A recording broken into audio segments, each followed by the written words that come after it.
یہاں اہم خبر شامل کرتے ہیں گلگت بلتستان سے، جہاں اس وقت وزیر اعظم عمران خان آزادی پریڈ سے خطاب کر رہے ہیں۔ آئیے آپ کو براہ راست لے چلتے ہیں۔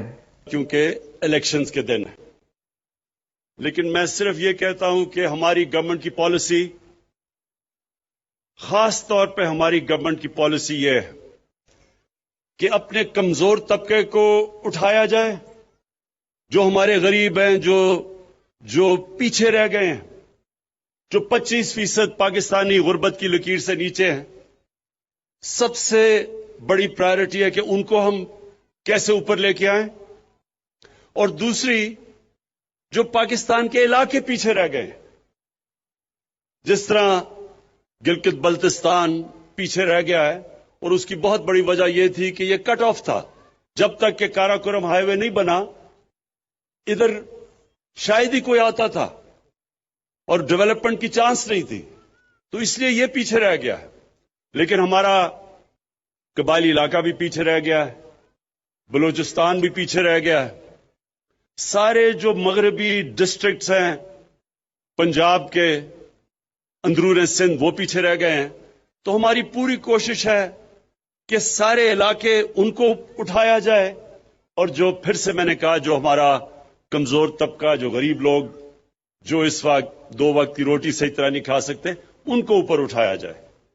تو انشاءاللہ آنے والے دنوں میں آپ دیکھتے رہیں گے کہ ہم جس طرف جا رہے ہیں، ہماری جو سارا ڈیولپمنٹ کا پروگرام ہے وہ جائے گا ہی اس طرف، ان علاقوں میں جو پیچھے رہ گئے۔ میں کیونکہ آج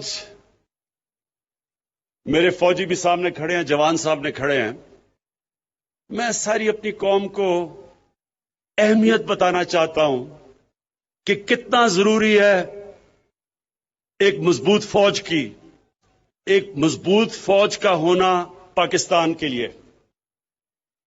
یہ میں اپنی ساری قوم کو بھی بتانا چاہتا ہوں۔ آج اب ساری مسلمان دنیا میں دیکھیں، شروع کریں لیبیا سے، پھر صومالیہ پہ جائیں، پھر سیریا جائیں، پھر یمن جائیں، پھر افغانستان کو دیکھیں، پھر عراق کو دیکھیں، تباہی مچی ہوئی ہے، یا جنگیں ہو چکی ہیں یا ہو رہی ہیں، لیکن عوام مشکل میں ہے، مشکلوں کا سامنا کر رہے ہیں لوگ۔ اور اس کے بعد یہ دیکھیں کہ ہمارے ملک کا جو اس وقت ہمسایہ ہے، ہندوستان میں آج وہ حکومت دارا لے کے آئی ہے۔ انہوں نے جو کشمیریوں پہ ظلم کیا، کبھی اس طرح کا ظلم پہلے نہیں ہوا۔ تو اس تناظر میں دیکھنا چاہیے کہ کتنی ضرورت ہے آج ہمیں ایک مضبوط پاکستان کی فوج کی اور سیکیورٹی فورسز کی۔ کوئی ہفتہ نہیں گزرتا جب ہمارے سیکیورٹی فورسز اپنی جان کی قربانیاں نہیں دیتے۔ پرانے قبائلی علاقہ جو مرج ڈسٹرکٹس ہیں، اب ادھر سے لے کے اب بلوچستان، کراچی میں بھی کبھی کبھی ایک پورا پلان سے پاکستان کے خلاف دہشت گردی کی جا رہی ہے۔ اور کون ان کے سامنے کھڑا ہے؟ ہمارے فوجی، ہماری سیکیورٹی فورسز، جو اپنی جان کی قربانیاں دیتی ہیں۔ اور ہم وہ خوش قسمت ملک ہیں کہ جو پچھلے 15 سال میں جس طرح کی 15 سال میں دہشت گردی پاکستان میں ہوئی، اور جو ہمارے دشمنوں نے پورا فائدہ اٹھایا اس سے اور ہمیں ڈی سٹیبلائز کرنے کی کوشش کی، ہم اپنی آج سیکیورٹی فورسز کو داد دیتے ہیں کہ ان کی وجہ سے آج پاکستان محفوظ ہے، اور ان کی وجہ سے، ان کی قربانیوں کی وجہ سے آج ہمارا وہ حال نہیں ہے جو کئی اور مسلمان ملکوں کا حال ہے۔ اور ہمیں یہ بھی پتہ ہے کہ یہ جو نریندر مودی کی حکومت ہے، یہ ہر قسم کا اندر انتشار صرف دہشت گردی کے ذریعے نہیں، جو ان کا کلبھوشن یادو نے جو بتایا کہ کیسے بلوچستان میں اور کراچی میں اس کی مشن تھی دہشت گردی کرنے کی. یہ اندر اور انتشار پھیلا رہے ہیں. شیعہ سنی کی لڑائی پلان کیا ہوا تھا کہ شیعہ اور سنی کے عالموں کو قتل کروائیں تاکہ انتشار پھیلے. اور وہ بھی میں آج داد دیتا ہوں اپنی انٹیلیجنس ایجنسیز کو کہ جنہوں نے بہت ان کے پروگرام تھے انتشار پھیلانے کے وہ پاش کیے. میں آج جو آخر میں بات کرنا چاہتا ہوں وہ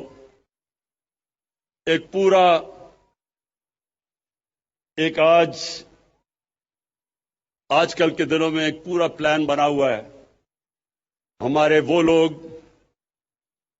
جو کہ اپنے آپ کو ڈیموکریٹس کہتے ہیں، سیاستدان کہتے ہیں، وہ پوری طرح آج ہماری پاکستانی فوج کے اوپر اور پاکستان کی عدلیہ کے اوپر انہوں نے پورا ڈسکریڈٹ کرنے کا ان کو پروگرام بنایا ہوا ہے. لیکن یہ کیوں ہے؟ یہ آج سب میں اپنی قوم کو بتانا چاہتا ہوں یہ کیوں ہو رہا ہے. میرا جو جب میں وزیر اعظم بنا تو جو میرا پہلا خطاب تھا اگر آپ وہ دیکھیں تو اس میں نے دو خاص طور پہ چیزیں کہی. میں نے یہ کہا کہ جن لوگوں نے 30 سال سے اس ملک کو لوٹا ہے، 30 سال سے اس ملک کا پیسہ چوری کر کے باہر لے کے گئے ہیں، یہ سب اکٹھے ہو جائیں گے. یہ اکٹھے میرے خلاف اس لیے ہوں گے کہ ان کو پتا ہے کہ میرے تو 24 سال کی کیمپین ہی یہ تھی کہ اس ملک میں کرپشن کا سامنا کرے. جب تک کرپشن ہے ملک آگے نہیں بڑھ سکتا. اور میں نے کہا یہ سب اکٹھے ہوں گے. اور میں نے دوسری بات کہی کہ جس چیز میں پاکستان کا فائدہ ہے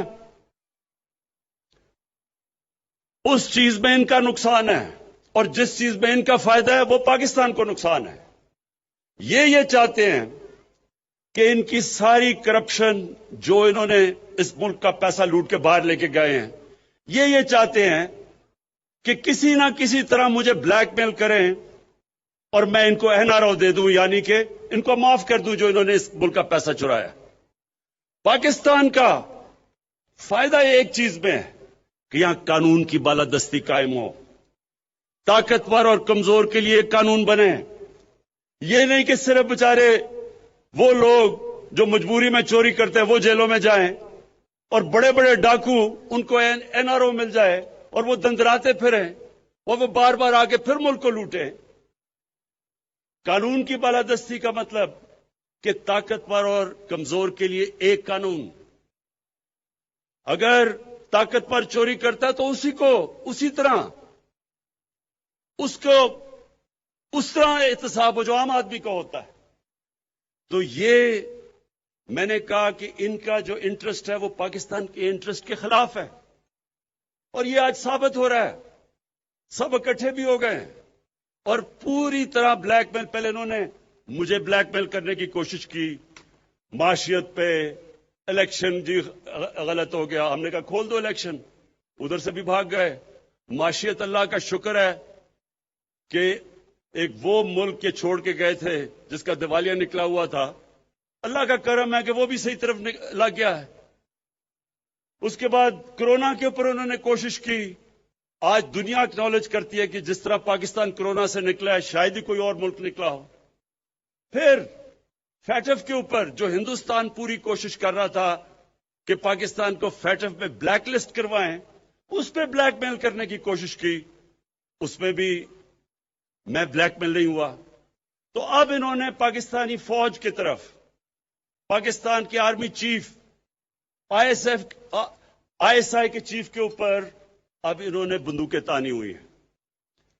پہلے تو میں آج اللہ کا خاص شکر ادا کرتا ہوں کہ اگر یہ ISI کے چیف کو اور آرمی چیف کے خلاف بات کر رہے ہیں، اس کا مطلب میں نے بالکل ٹھیک ان کو منتخب کیا. یہ میری سلیکشن بالکل ٹھیک تھی، کیونکہ اگر یہ ڈاکو ان کے خلاف بول رہے ہیں اس کا مطلب وہ ٹھیک لوگ ہیں. دوسری، میں آپ سب کے لیے، اپنی قوم کے لیے ایک چیز کہنا چاہتا ہوں کہ آپ اگر اسلام کی تاریخ پڑھیں، برِ صغیر میں مسلمانوں کی تاریخ پڑھیں، تو مسلمان بہت کم، جب مقابلہ ہوتا تھا دشمن کا اور مسلمانوں کا، ڈٹ کے مقابلہ کرتا تھا مسلمان، لیکن نقصان مسلمانوں کو تب سب سے زیادہ پہنچایا مسلمانوں کے میر جعفر اور میر صادق نے۔ یہ وہ غدار تھے جو اندر سے سازش کر کے مسلمانوں کو انہوں نے ان قوموں کو غلام بنا دیا، صرف ذاتی فائدوں کے لیے۔ قرآن شریف میں منافق کا درجہ کافر سے نیچے رکھا ہوا ہے، کیونکہ وہ آپ کا بننے کی کوشش کرتا ہے، وہ اندر سے جڑیں کاٹ دیتا ہے۔ جنگ خندق میں جب نبی صلی اللہ علیہ وسلم مکہ کے کفار کا مقابلہ کر رہے تھے تو اتنا ہی بڑا جتنا کفار کی فوج تھی، اندر منافقین سے خطرہ تھا، اور اس لیے اللہ نے کہا تھا کہ ان کا درجہ کافر سے نیچے ہے، یہ زیادہ نقصان پہنچاتے ہیں۔ اور آج ہم پاکستان کے میر جعفر، میر صادق اور میر ریاض صادقوں کو دیکھ رہے ہیں۔ یہ وہ لوگ ہیں، جو آج نریندر مودی کی زبان بول رہے ہیں۔ دنیا نے کہا کہ جس طرح پاکستان نے پلوامہ کے بعد اپنے آپ کو کنڈکٹ کیا، مجھے سارے دنیا کے ہیڈز آف سٹیٹ کے مبارکی کے میسیجز آئے، اور یہ آج کہہ رہا ہے کہ جناب پاکستان نے ڈر کے کیا، جو کہ نریندر مودی نے ساری الیکشن کیمپین کی تھی اس پہ۔ اور سارا مقصد، ان کا مقصد ہے کیا؟ سارا مقصد ایک ہے کہ کسی نہ کسی طرح عمران خان بلیک میل ہو کے ان کی اربوں روپے کی لوٹی ہوئی دولت جو باہر لے کے گئے ہیں، وہ کسی طرح اس کے لیے NRO دے دے، معاف کر دے۔ میں آج اپنی ساری قوم کو کہنا چاہتا ہوں کہ عمران خان کبھی، انہوں نے ہماری عدلیہ کو اٹیک کیا، عدلیہ کے اندر بھی کوشش کر رہے ہیں کہ ایک جج کو اوپر چڑھا دیں۔ جب ان کو معاف کیا گیا حدیبہ پیپر مل میں سپریم کورٹ نے، تو تب وہ عدلیہ ٹھیک تھی، لیکن جب ان کے خلاف 5 ممبر بینچ کا فیصلہ آتا ہے جو آج باہر بھاگا ہوا ہے، اس کے اوپر منی لانڈرنگ کا فیصلہ آتا ہے، تو تب عدلیہ بری ہے۔ اسی طرح جو فوج کے اوپر پریشر ڈالا ہوا ہے، یہ صرف اور صرف کوشش ہے کہ کسی طرح ہم اتنے پریشر میں آئیں کہ ہم ان کو معاف کر دیں۔ اب تک میرا پورا زور تھا پاکستان کی معیشت ٹھیک کرنے کا، کیونکہ ہمارے ملک کی معیشت کا بہت برا حال تھا۔ معیشت کے اوپر ابھی بھی میں زور لگاؤں گا۔ یہ میں آپ سب کو کہہ دوں کہ ابھی بھی انشاءاللہ معیشت پہ زور لگا رہے ہیں، کیونکہ وہ اللہ کا کرم ہے، صحیح طرف نکل گئی ہے۔ لیکن اب میں قانون کی بالادستی کے اوپر اتنا ہی زور لگاؤں گا۔ جو سٹیٹ کے ادارے ہیں، ان کو اب میں خود دیکھوں گا کہ اس ملک میں قانون کی بالادستی قائم کرے، اور یہ جو طاقتور، اس ملک کے طاقتور مجرم، یہ جو اس ملک کو بلیک میل کرنے کی کوشش کر رہے ہیں، ان کو قانون کے نیچے لے کے آئیں۔